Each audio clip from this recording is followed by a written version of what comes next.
Permettez-moi de partager avec vous un sujet aujourd'hui. Fortifie-toi et prends courage. Vous savez que nous avons commencé une longue série de connaître. Et je bénis Dieu pour le merveilleux message de cette semaine du pasteur Kali jeudi et dimanche. Et le pasteur Blansky qui n'a pas cessé de nous apprendre sur connaître son adversaire et son ennemi. Identifier avec précision son adversaire, de qui il s'agit vraiment. Et aujourd'hui, j'aimerais juste vous apporter cet encouragement. Fortifie-toi et prends courage. On va lire Josué chapitre 1 du 1er au 9e. Après la mort de Moïse, serviteur de l'Éternel, l'Éternel dit à Josué, fils de Nun, serviteur de Moïse.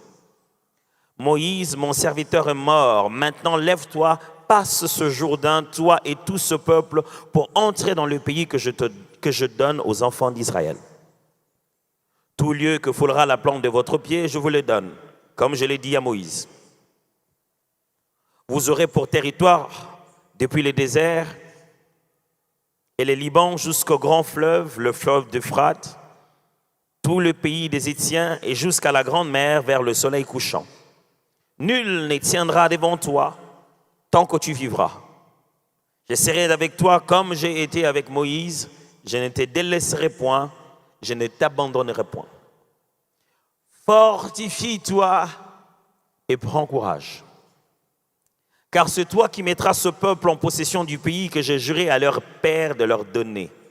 Fortifie-toi seulement et aie bon courage, en agissant fidèlement selon toute la loi que Moïse, mon serviteur, t'a prescrit. Ne t'en détourne ni à droite ni à gauche, afin de réussir dans tout ce que tu entreprendras. Que ce livre de la loi ne s'éloigne point de ta bouche. Médite-le jour et nuit pour agir fidèlement selon tout ce qui est écrit. Car c'est alors que tu auras du succès dans tes entreprises. C'est alors que tu réussiras. Ne t'ai-je pas donné cet ordre? Fortifie-toi et prends courage.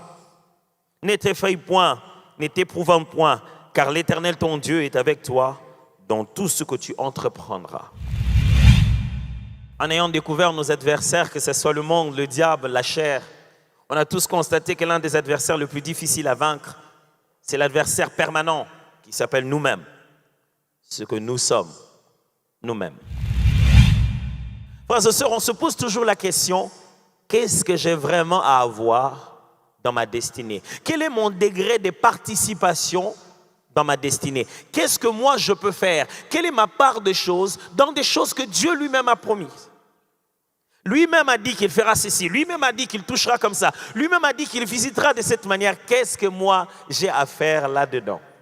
Moïse a arrêté un moment de se battre, il restait 2 fois sur la montagne et Josué entrait sur le terrain et se battait. Est-ce que c'est vraiment à quelqu'un comme ça qu'on va dire, n'aie pas peur?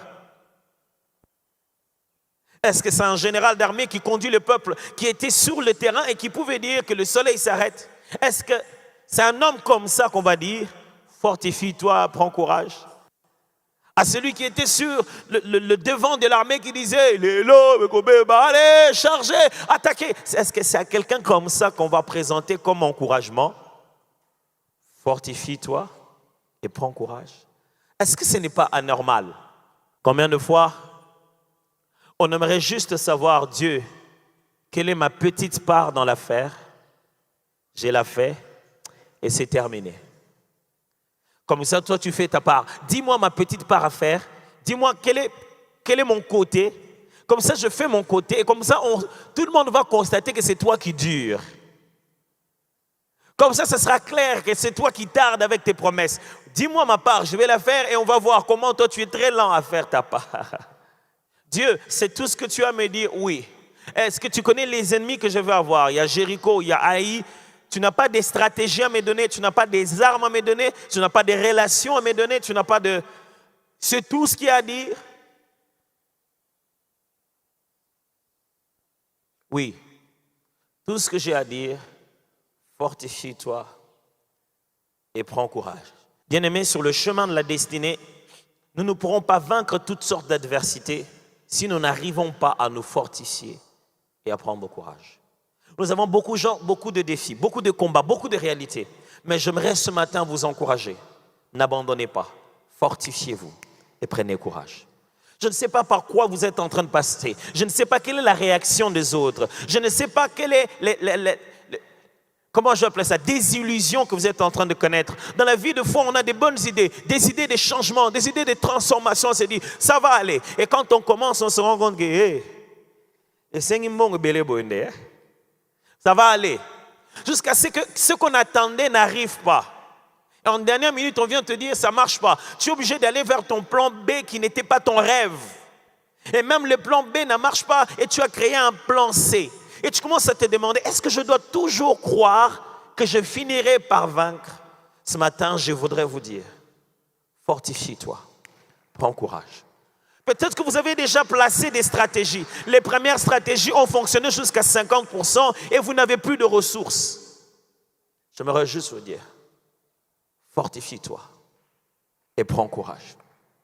La plupart des fois dans la Bible, Dieu nous parle et il sait ce que nous devons faire. Devant l'adversaire, devant les combats, devant des défis, devant des sujets d'encouragement, il sait ce que nous devons faire. Et écoute ce qu'il dit, fortifie-toi.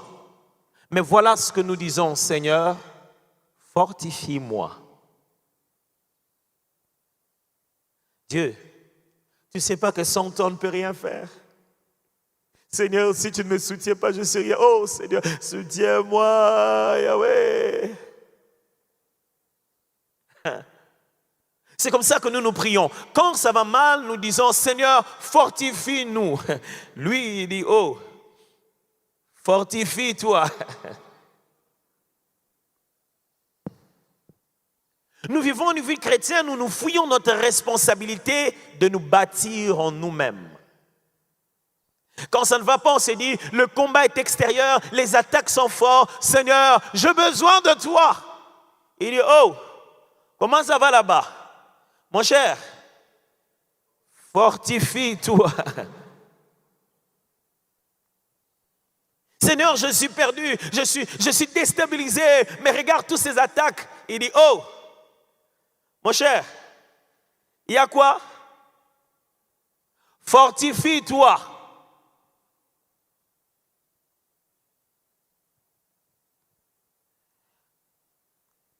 Dans ma vie, je me suis réveillé plusieurs fois en me disant, je vais reprendre les sports. Et quand je reprends les sports, la seule chose que je me pose toujours comme question, c'est dire que je lui paye chaque fin du mois pour me faire du mal. Quand on prend un coach, lui, il ne fera rien. Il fait toujours 5 fois et il s'élève et dit, allez, ok, 1, 2, allez, 2. Ça va, encore 2. Et il compte. 1, 2, 3. Papa, on change de rythme pour l'année de 4. 4 encore. On commence 4. Tu comme les à 6. Il peut que dire ça dehors. Il ne peut pas faire ça. Je suis venu pour devenir le meilleur de moi-même. Je ne l'ai pas engagé pour qu'il me rende fort. Je l'ai juste engagé pour qu'il me rappelle. Fortifie-toi. Il cherche un moyen. Il sait que la force dont j'ai besoin pour pouvoir faire la prochaine fois, elle n'est pas externe. La force dont j'ai besoin pour faire 6, 7, ça ne vient pas de lui. Mais ce qui est étonnant, c'est que à 5, 3, 2, 4, on avait l'impression qu'on ne va pas arriver à 10.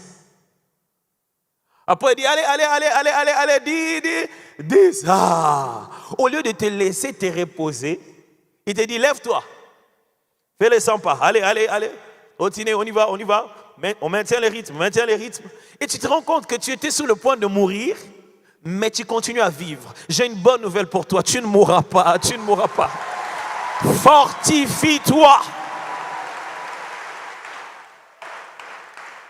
Nous passons tout notre temps à dire à Dieu, Seigneur, remplis-nous. Mais la Bible dit, soyez remplis du Saint-Esprit. Frère, l'étape où nous en sommes, ce n'est pas question de Dieu. Ce n'est pas question du diable. Ils n'ont rien à voir. C'est toi qui dois te lever et dire,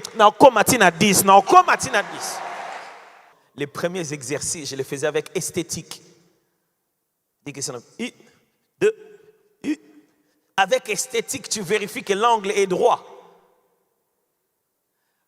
Mais tu ne savais pas que vous allez arriver jusqu'à 150. Après, dans 80 ans, l'esthétique est changée. L'essentiel est mataka. Tu n'as pas besoin de réussir avec esthétique. Tu dois réussir. Je ne sais pas comment ça va se passer, mais fortifie-toi.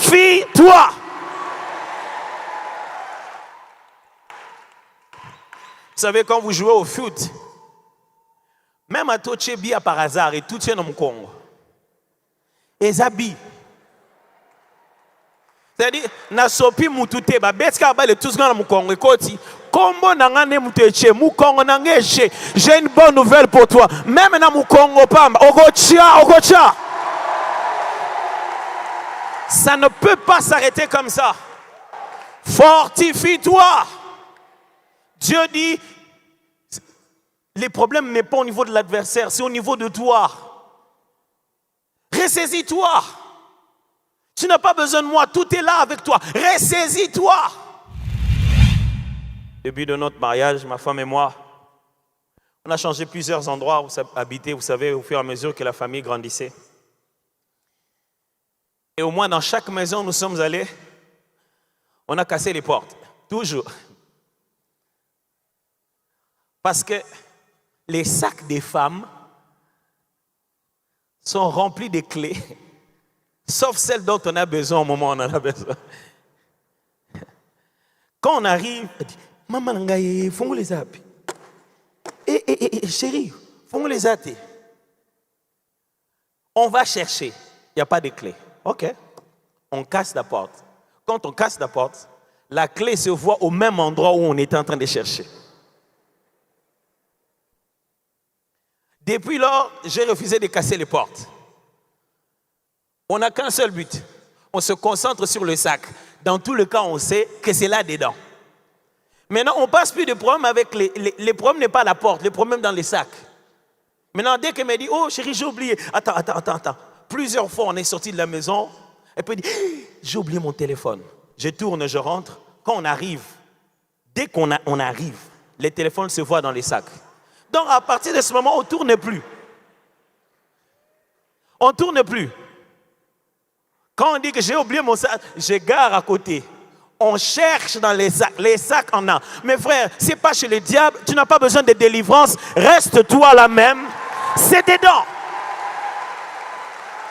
Ce qui t'embarrasse, ce qui te dérange, ça ne viendra pas d'ailleurs. Dieu dit, tu l'as. Fortifie-toi.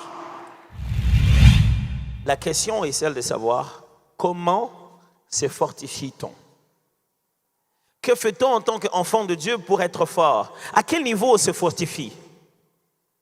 En lisant le texte de Josué, Dieu utilise un terme et dit, n'étais-je pas dit, fortifie-toi, prends courage, ne t'effraie point, ne t'épouvante point. Il démontre que la force qu'il veut que Josué puisse avoir n'est pas d'abord une force physique. Il lui demande de se fortifier dans son équilibre émotionnel, dans son état psychologique et dans sa nature spirituelle. Se fortifier ici, ce n'est pas fortifier avec une main, mais fortifier notre état d'esprit, fortifier notre façon d'appréhender les choses, fortifier notre conscience, fortifier notre mental, fortifier notre état psychologique, fortifier l'homme intérieur. Ton problème, ce ne sont pas les démons. Le problème, c'est que ta volonté, tu l'as affaiblie. Ton problème, ce n'est pas qu'est-ce que le diable est en train de faire. Ton problème, c'est que toi-même, tu n'es plus clairement résolu. Comment on se fortifie? Je vais vous proposer 4 façons. Mais avant de cela, je veux quand même vous dire qu'est-ce que ces 2 mots veulent dire. Fortifier. Et les mots là, qui est là-bas en hébreu, veut dire rester ferme dans son devoir sans se laisser distraire de gauche et de droite. Rester ferme dans son devoir, ce que je suis en train de faire comme tâche, sans que rien ne puisse me distraire, ni de gauche, ni de droite. Il dit, reste ferme sur ce que tu es censé faire. Aie un sens de priorité. Concentre-toi à l'essentiel. Mes frères et sœurs, l'une des choses qui nous empêche d'atteindre les objectifs de Dieu dans la vie, c'est la distraction. Les hommes nous amènent la distraction. Le diable nous amène la distraction. Écoute-moi bien. Quand tu as la statue à batouté, et cette distraction, fortifie-toi. Prends courage. Ne va pas chercher ce que tout le monde dit de toi. Toi, fortifie-toi. Dans ce monde, il y a tellement de distractions pour nous empêcher de faire ce que Dieu veut. Le commentaire sur Facebook. Maintenant, c'est plus sur Facebook, c'est sur les statuts des gens. Donc, première photo, il dit une chose, deuxième photo, il dit. Donc, la suite, vous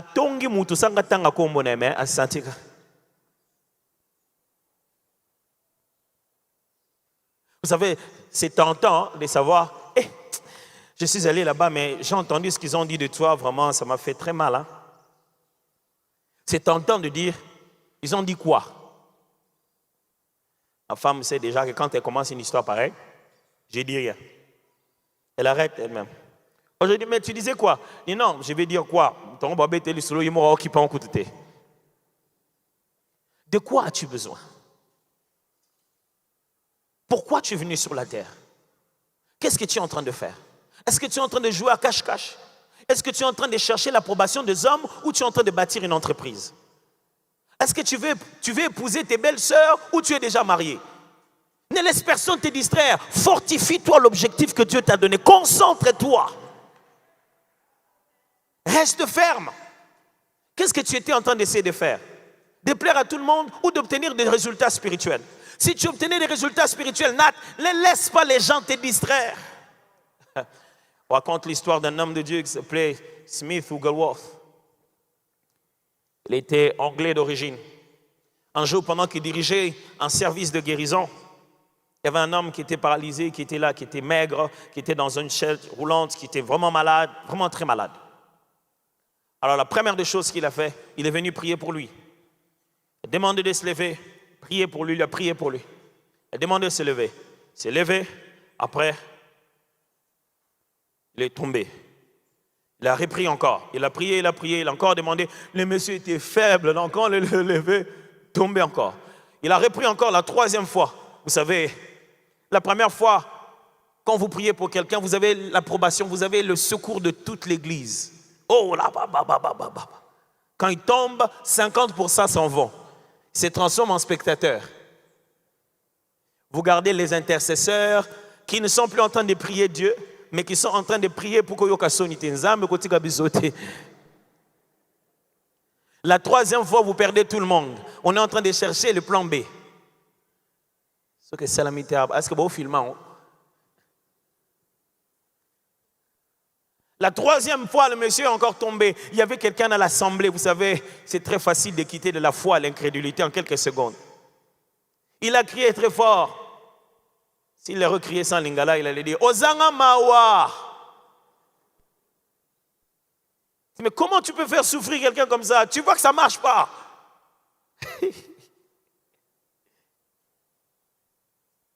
Il lui a dit tais-toi, je suis occupé. Il s'est concentré sur lui. Et ce qu'il a fait est incroyable. Il l'a cogné. Il a cogné le monsieur maigre là. Il l'a cogné comme ça. Doum! Le monsieur est par terre. Quand le monsieur est par terre, lui il a dit, c'est fait. Il a continué. Les gens murmuraient. Lui il est allé chercher d'autres personnes pour qu'il prie. Le monsieur qui était par terre, cette fois-ci il a commencé à se relever lui-même. Quand il s'est relevé, l'endroit, dès qu'il se mettait debout, il y avait des trucs tout noirs qui étaient par terre. On ne savait pas d'où ça venait, mais c'était sorti de lui. C'était tout noir, tout bizarre.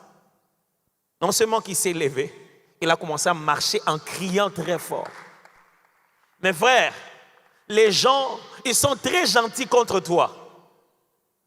Leur gentillesse n'est pas pour toi. Ça va te donner des limites. J'aimerais juste te dire, si tu fais quelque chose, fortifie-toi, focalise-toi sur ce que tu es en train de faire. N'abandonne pas Dieu sans que tu voies des résultats. Ne va pas vers ce qu'il te propose. Fortifie-toi.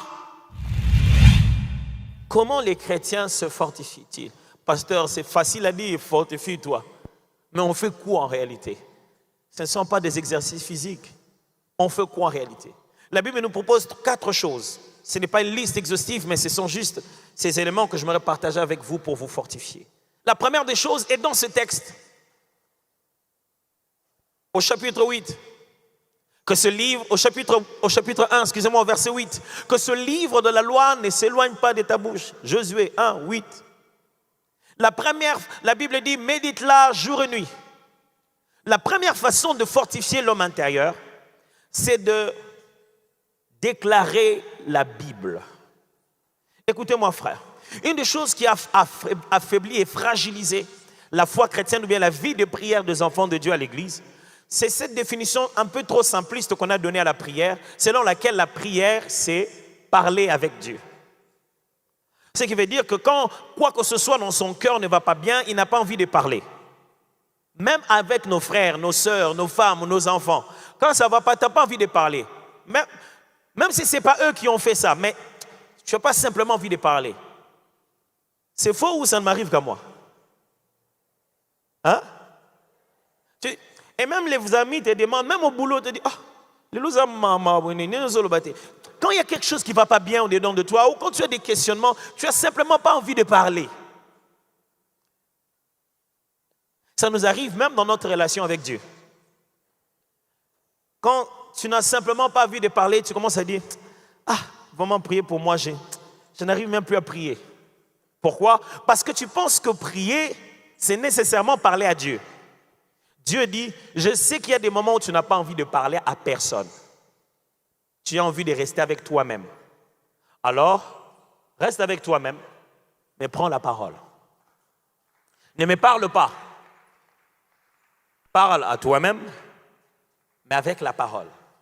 Dieu dit à Josué que le livre de la loi ne s'éloigne pas de ta... Hein?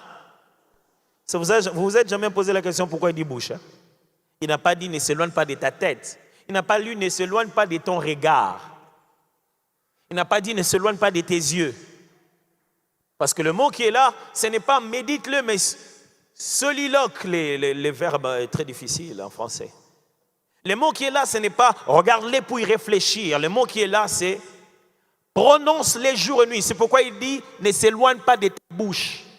Frère, la force de la parole de Dieu, ce n'est pas quand il ne s'éloigne pas de nos yeux. C'est quand elle ne s'éloigne pas de notre bouche. Quand ça ne va pas, que tu as besoin de te fortifier, prends les textes. On publie les méditations chaque jour sur la page de l'église. Prends les textes. Cherche un texte, celui par lequel ça te rassure. Cherche un texte de la parole de Dieu. Commence à les déclarer.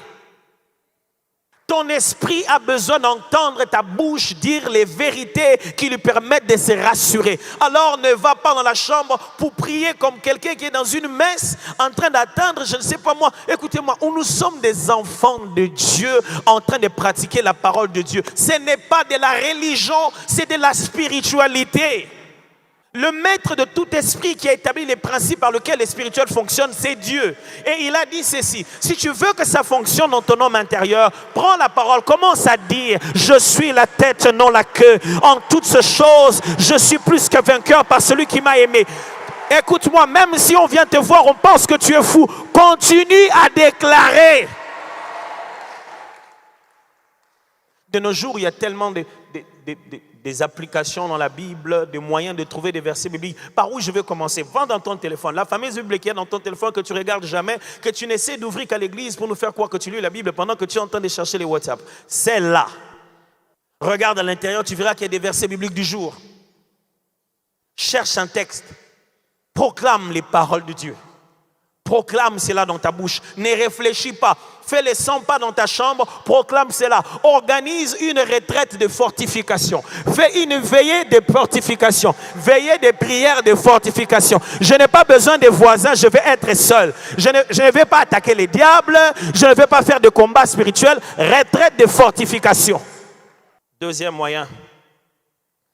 C'est dans Ephésiens chapitre 5, versets 18 à 19.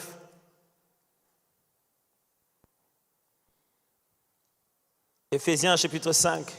En lisant ces textes, vous voyez bien que Paul est en train de dire, ne vous enivrez pas de vin, c'est de la débauche. Je n'aurai pas le temps de passer tout l'exégèse de ce texte. Mais elle dit, au contraire, Soyez remplis du Saint-Esprit. La question, c'est comment? Il leur dit, voilà de quelle manière on est rempli du Saint-Esprit. Ça, c'est le problème qu'il y a à l'Église. Quand on dit aux chrétiens, soyez remplis du Saint-Esprit, et ils disent, oh Seigneur, remplis-moi de ton esprit. Ils demandent d'être remplis du Saint-Esprit comme quand on demande de recevoir le Saint-Esprit. Deux notions différentes. Lorsqu'on n'a pas reçu l'Esprit, Jésus nous a dit, demandons. Lorsqu'on a reçu l'Esprit, Paul nous dit, soyez remplis, c'est-à-dire, vous savez comment faire le plein. Et les chrétiens se disent, si je ne suis pas rempli, ce n'est pas ma faute, c'est Dieu qui ne m'a pas rempli. Oh, Dieu dit, non, non, non, vous là-bas, comment ça va, ça va. Allez, soyez remplis du Saint-Esprit. Alors Paul dit, si vous voulez être rempli, si vous voulez être fortifié, si vous voulez vibrer, devenir fou, chantez des cantiques, des psaumes, des cantiques spirituels, des hymnes. Mes frères et sœurs, on ne chante pas pour le plaisir de chanter. Non. Le chant et la musique n'ont pas commencé aujourd'hui. Lorsque Dieu plaçait les fondements de la terre, les anges rendaient des louanges. Dieu et la musique, Dieu et les chants, la musique n'est pas une chose qui va rester ici. J'ai déjà entendu les gens dire non, la musique va rester, nous irons dans l'éternité. C'est faux. Lorsque nous irons dans l'éternité, la Bible dit nous serons en train de chanter les cantiques de l'agneau et les cantiques de Moïse. Jusqu'à l'éternité, on va continuer à chanter. Je ne sais pas ce que Dieu a mis dans la musique, mais il y a quelque chose qui fait que quand on se met à chanter les vrais cantiques de Dieu, Nzembo ya Nzambe. Troisièmement,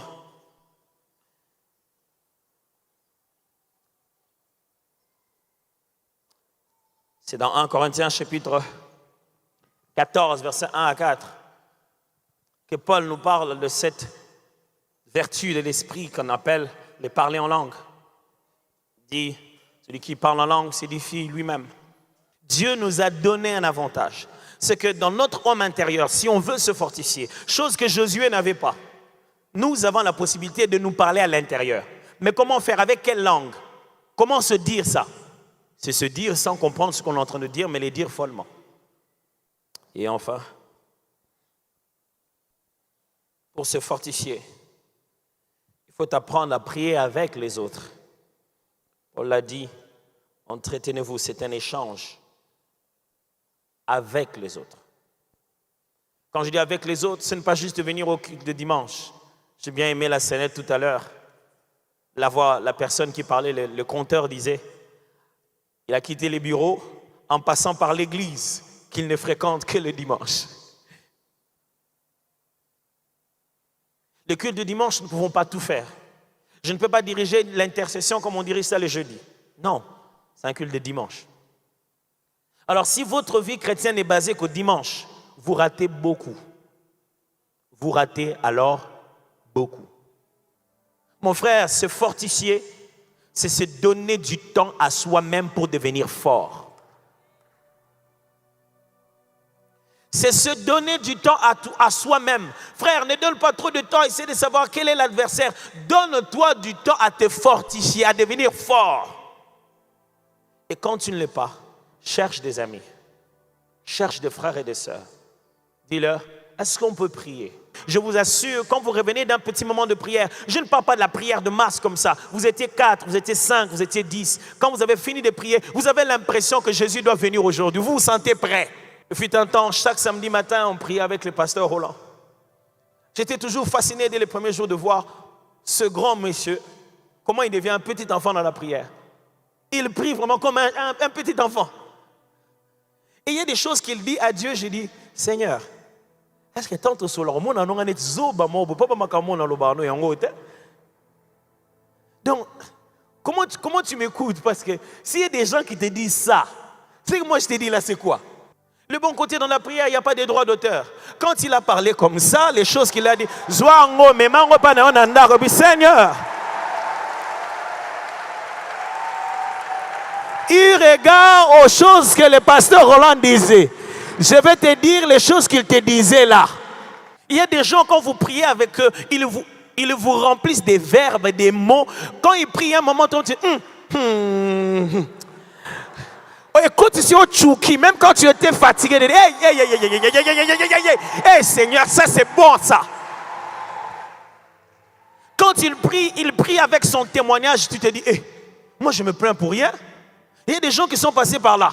Et lui, il est comme ça, mais il est passé par là. Ah non, Seigneur, ça va aller, Seigneur, ça va aller. Je ne vais pas reculer. Je vais me fortifier. Frères et sœurs, j'aimerais vous dire, la responsabilité est de notre côté. Ce n'est pas l'ennemi ni au Seigneur. C'est à nous de nous fortifier. Tout est là. Fortifie-toi.